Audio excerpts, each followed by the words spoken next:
आज की वीडियो आपको आइल्स राइटिंग मॉड्यूल के बारे में बताना चाहती है कि अगर आपका सिर्फ 6 बैंड स्कोर एम है आप उसको कैसे पा सकते हो, आप उसको कैसे अचीव कर सकते हो। Let's see the general criteria for 6 band score.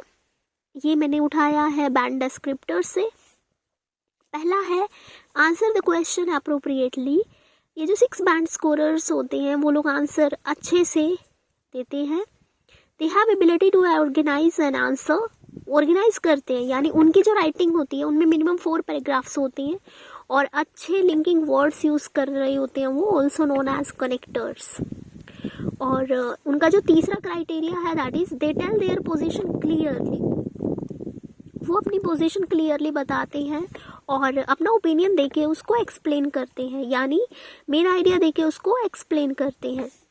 Fourth, they try to use higher level of vocabulary, लेकिन वो थोड़ा गलत भी हो सकती है, लेकिन ट्राई करते हैं वो, यानी ट्राई करने का भी बैंड स्कोर मिल रहा है आपको यहाँ पे।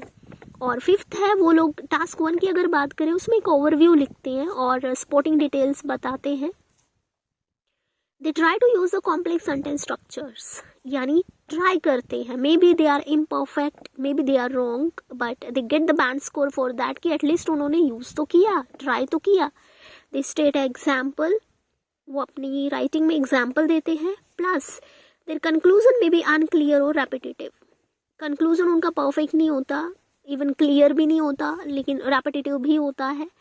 So yes, so these are the things which they keep into mind and what is the criteria 6 band score के लिए। आपको आंसर सही देना है, आपको ऑर्गेनाइज करने हैं, मिनिमम 4 पैराग्राफ्स लिखने हैं, कनेक्टर्स अच्छे लगाने हैं, अपनी पोजीशन क्लियरली बतानी है, आपको वोकैबुलरी यूज करना ट्राई करना है, right. I am not saying कि you have to be perfect. और टास्क 1 में ओवरव्यू ज़रूर देना है। अगर आपने ओवरव्यू नहीं दिया तो आपको 6 बैंड स्कोर तो नहीं मिलेंगे। And they try to use complex sentence structures use करते हैं, एग्जाम्पल देते हैं, और कंक्लूजन उनका अच्छा नहीं होता, still they get the band score. So let's start. ये जो स्ट्रक्चर है ऐसे का वो मैं हर किसी के लिए दे रही हूँ, राइट। सो फाइन, चाहे आपका कोई भी डिज़ायर है, कोई भी बैंड स्कोर की डिज़ायर है, बस वो सेंटेंसेस की ना जो क्वालिटी होती है वो हाई हो जाती है जैसे जैसे आप बैंड स्कोर के डिज़ायर्स बढ़ाते रहते हो। तो इंट्रोडक्शन, मेरे जो सेंटेंसेस होते हैं इंट्रोडक्शन में 3 होते हैं। जनरल स्टेटमेंट वो ऑप्शनल है क्योंकि कुछ बच्चे बोलते हैं हमें नहीं आती, हम रिलेट नहीं कर पाते। जनरल स्टेटमेंट लिखने का फ़ायदा तभी है अगर आप उसे क्वेश्चन के साथ रिलेट कर पा रहे हो। तो ऐसा नहीं है कि the question is related to mobile phone और आपने मुझे जनरल स्टेटमेंट में बोल दिया कि technology is advancing by leaps and bounds and people are using mobile phone. तो वो जो एडवांसमेंट है उसको मोबाइल फ़ोन के साथ भी कनेक्ट करनी है कि this advancement can be seen in the communication technology as well, कि टेक्नोलॉजी ने एडवांस किया और ये जो एडवांसमेंट है वो कम्युनिकेशन टेक्नोलॉजी में भी आपको नज़र आई है, राइट। सो ऐसे लिंक करना है जनरल स्टेटमेंट को अपने टॉपिक के साथ। सेकंड में आपको पैराफ्रेज करना है and that will be done by using passive voice. और थर्ड में आपको अपनी पोजीशन बतानी है क्लियरली, राइट। इसे आप आउटलाइन भी बोल सकते हैं। Fine, so this is your introduction. General statement paraphrase किया आपने और अपनी पोजीशन को क्लियरली बताया। टिप्स क्या है, ये जो सेंटेंस हो सकता है वो सिंपल हो सकता है, this is kind of compound या पैसिव या फिर कॉम्प्लेक्स वगैरह। So let's start. मैंने क्या बनाया है, पहले सेंटेंस में मैंने सिंपल सेंटेंस यूज़ किया होगा कि technology is very important, education is very important and all that. और उसके बाद मेरा सेकंड जो सेंटेंस है that will be passive voice, यानी अगर मैं पैराफ्रेज कर रही हूँ अपने क्वेश्चन को so I will be using the passive. मेरा जो सेकंड सेंटेंस है वो पैसिव वॉइस होगा, यानी जब मैं पैराफ्रेज कर रही हूँ तो जो भी स्टेटमेंट होगी I will write that in passive voice. और I can write the sentence whereas, कि some people say this whereas other say this if it is opinion ऐसे। इसके बाद जो थर्ड सेंटेंस होता है थीसिस होता है, बच्चा अपना ओपिनियन देता है, उसमें पॉसिबल आंसर जो स्ट्रक्चर्स हैं वो ये हैं, यानी सिर्फ एक नहीं है। आपने लिखा कि while convenience is the main advantage of technology, फिर आपने कोमा डाला है, देन यू से कि environment damage is its biggest harmful effect. So ऐसे यानी यहाँ पॉजिटिव और यहाँ नेगेटिव आंसर दे दिया आपने। So this is the in spite of the fact that डाल के यहाँ पॉजिटिव इंफॉर्मेशन देनी है आपको और यहाँ अपने नेगेटिव दे दी, यानी यहाँ फायदा बता दिया और यहाँ एक नुकसान बता दिया अगर किसी भी चीज़ का पूछ रहा है तो ये हर किसी का हो सकता है, ओपिनियन ऐसे का, डिस्कस बोथ व्यूज का, प्रॉब्लम ऐसे का, कि जो भी कॉन्ट्राडिक्ट सिचुएशन है, इंफॉर्मेशन है, वो एक्सप्लेन कर सकते हो। जैसे मेरे को ना बेनिफिट लिखने हैं टूरिज्म के, टूरिज्म इकोनॉमिक डेवलपमेंट में हेल्प करता है, तो while tourism industry helps in the economic progress of any nation, फिर कोमा डाल के it possesses a threat on the environment, यानी एक यहाँ फायदा बताया और कोमा डाल के मैंने यहाँ कॉन्ट्राडिक्ट करता हुआ आइडिया डाल दिया। In spite of the fact that tourism industry helps in improving the economic development, यहाँ मैंने कॉमा डाल के नेगेटिव देना है कि it can create some kind of health issues you know कि ये जो कोविड-19 है काइंड ऑफ टूरिज्म से ही हुआ होगा इंडिया वगैरह में, तो है ना। फिर डिस्पाइट द फैक्ट डाल सकते हो, नॉट ओनली बट ऑल्सो डाल सकते हो, यानी these are the sentence structures जो यूज किए जा सकते हैं इंट्रोडक्शन में। आप सबसे पहले पैराफ्रेज करेंगे, उसके बाद आप वाइल वगैरह डाल के अपना मेन आइडिया दे सकते हो। फिर आउटलाइन हो सकती है, सम मोर फायदे एंड नुकसान will be discussed in the following paragraph, something like that. इसके बाद बारी आती है बॉडी पैराग्राफ 1 की। बॉडी पैराग्राफ 1 में सबसे पहला सेंटेंस होगा टॉपिक सेंटेंस। टॉपिक सेंटेंस बहुत ज़रूरी है, वो ये बताता है कि what the passage is all about. अगर वो एडवांटेज वाला है तो यू वुड से कि tourism industry is beneficial for the people and society in many ways, यानी एग्जामिनर जब इसको रीड करता है ना, उसे पैसेज पता चल जाता है कि आपने पैसेज में लिखा हुआ क्या है।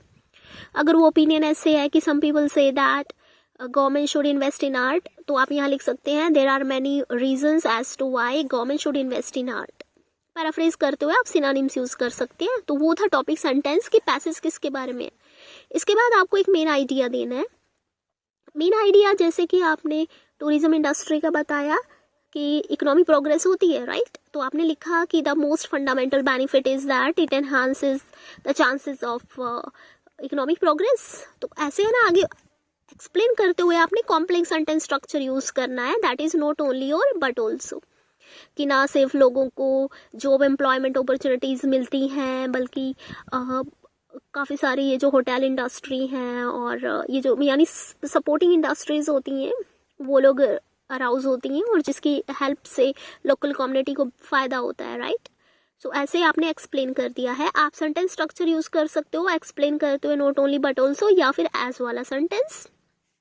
फिर मैंने सेकंड मेन आइडिया देना है कि भाई इससे कल्चरल गेन्स आते हैं, यानी कल्चर का फ़ायदा होता है, यानी हमें कल्चर की जानकारी मिलती है। तो अगर आपने यहाँ एज यूज़ कर लिया तो यहाँ आप इफ़ यूज़ कर सकते हो कि इफ़ यू मीट और if you happen to meet with people of another culture then there are chances that you exchange your culture, you exchange your opinion and due to that your cultural knowledge enhances, है ना। ऐसे explain कर सकते हो। तो second main idea मैंने if से explain करना है, या फिर विद से भी कर सकते हो, जैसे कि with the arrival of tourists people get lot of chances to interact with the people, and whenever they interact they get the ideas about the culture of other countries, something. So ऐसे आपने explain कर दिया कि main idea देके not only but also they दिया, second main idea देके आपने as use कर दिया या कंडीशनल सेंटेंस यूज़ कर दिया या फिर विद यूज़ कर दिया।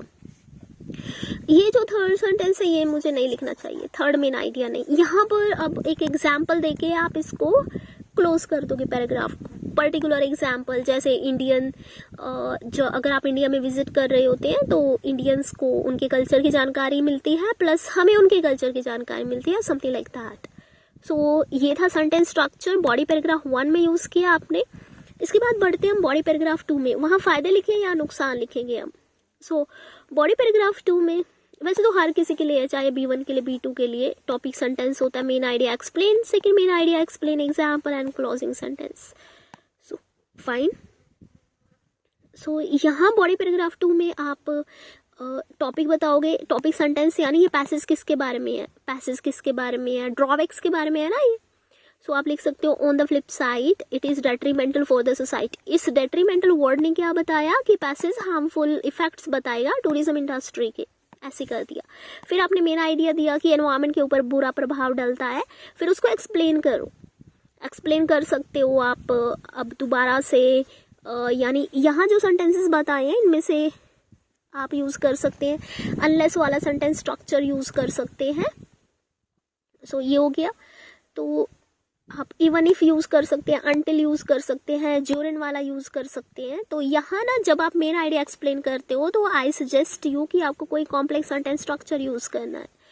So body paragraph 1, body paragraph 2 में कौन कौन से सेंटेंसेस हो सकते हैं उनके लिए मैंने ये लिखे हुए हैं। अच्छा, let's see. Not only but also दिया मैंने, ये वाला सेंटेंस स्ट्रक्चर आपका यूज़ हो जाएगा।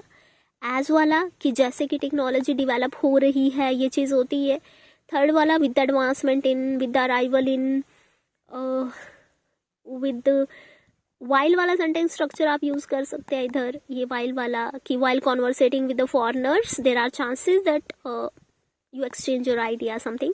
कंडीशनल सेंटेंसेस यूज़ कर सकते हो आप, एज वेल एज यूज़ कर सकते हो, इवन इफ यूज़ किया जा सकता है, अनटिल, अनलेस, ड्यूरिंग वाले सेंटेंसेस एंड डबल कंपैरेटिव। सो ये सेंटेंसेस ट्राई करने की कोशिश करते हैं जो बच्चे एटलीस्ट 6 पाने का एम रखते हैं, या फिर they are just working upon meeting criteria only, कि their criteria is to just get the 6 each. So 6 each के लिए they don't want to make more efforts, they just try. और उन्हें सिर्फ ना एक ग्रास्पिंग सी चाहिए होती है कि what is required for 6 bands को। सो ये है बेसिकली सेंटेंस स्ट्रक्चर। कंक्लूजन में भी आप इनमें से एक सेंटेंस स्ट्रक्चर यूज कर सकते। So that is there. So ये था criteria and I am sure this is going to help you. If you try only you will get good band score and be relevant रहिए, topic से relate करके लिखिए and so all the best.